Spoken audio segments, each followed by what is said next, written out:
السلام علیکم ناظرین، میں زاہد ہوں اور آپ زی ٹیک لرننگ دیکھ رہے ہیں۔ ناظرین، یہ ویڈیو ہماری اسرائیل اور فلسطین کے اوپر ہے۔ 1967 کی عرب اسرائیل جنگ ہوئی، تمام عربی ممالک نے مل کر اسرائیل سے جنگ کی۔ بدقسمتی سے عرب یہ جنگ ہار گئے اور اسرائیل نے فلسطینیوں پر ظلم کے پہاڑ توڑ دیے اور دیواریں گریا ان کے قبضہ میں چلی گئی۔ 1967 سے لے کر آج تک اسرائیل مسلمانوں پر ظلم کرتا آ رہا ہے۔ وہ ہر 5-7 سال کے بعد فلسطینی بھائیوں سے ان کے علاقے زبردستی خالی کروا کر وہاں پہ اپنی یہودی بستیاں قائم کرتا ہے۔ وہ ایسا کیوں کرتا ہے؟ کیونکہ وہ سمجھتا ہے کہ وہ گریٹر اسرائیل کی تکمیل کر رہا ہے اس طرح سے، اور وہ علاقے یہودیوں کے ہیں۔ اس کے پیچھے ایک کہانی ہے پوری کہ بھی وہ کس طرح سے سمجھتا ہے، لیکن آج ہم یہاں پہ صرف یہی جو جنگ ہوئی ہے ابھی حالیہ اسی کو ڈسکس کریں گے۔ ناظرین، 1967 کے بعد اس رمضان المبارک کی 27 شب کو انہوں نے ہمارے قبلہ اول بیت المقدس پر حملہ کر دیا، جس میں شہادتیں بھی ہوئیں اور 200 سے زائد ہمارے مسلمان بھائی شدید زخمی ہو گئے اور ایک فلسطینی نابینا بھی ہوا۔ ناظرین، جب اس اٹیک کا پتہ چلا فلسطین کے دوسرے علاقوں میں بسنے والے مسلمانوں کو، تو ان کی طرف سے ایک شدید ری ایکشن آیا۔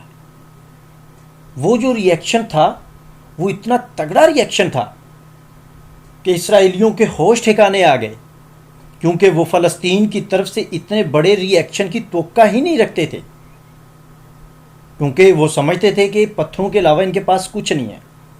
لیکن اس دفعہ ان کی انٹیلیجنس بھی فیل ہوئی اور بری طرح ناکام ہوئی۔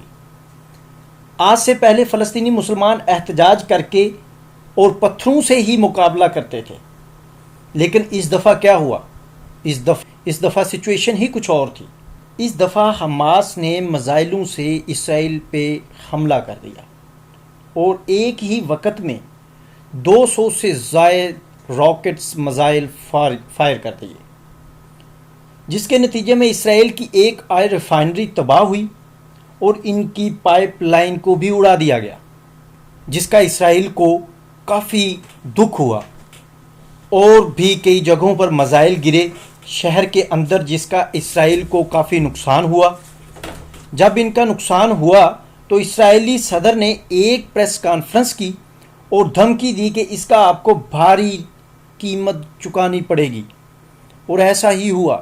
اس کے بعد اسرائیلی فورسز نے حماس کے شہریوں پہ اندھا دھند بمباری شروع کر دی،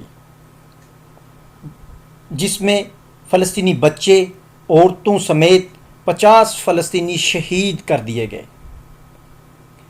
ناظرین، ان یہودیوں اور عیسائیوں نے نیٹو فورسز بنائی ہوئی ہے جو صرف انہی کے مفاد کے لیے کام کرتی ہے، لیکن مسلمان ممالک کب تک مار کھاتے رہیں گے؟ کب جاگیں گے ہمارے ضمیر؟ کیونکہ ہمارے کچھ ایسے مسلم ممالک ہیں جو عرب ممالک ہیں، انہوں نے تو ضمیر ہی اپنے بیچ دیے ہیں اور وہ بیک ڈور تعلقات رکھتے ہیں اسرائیل سے۔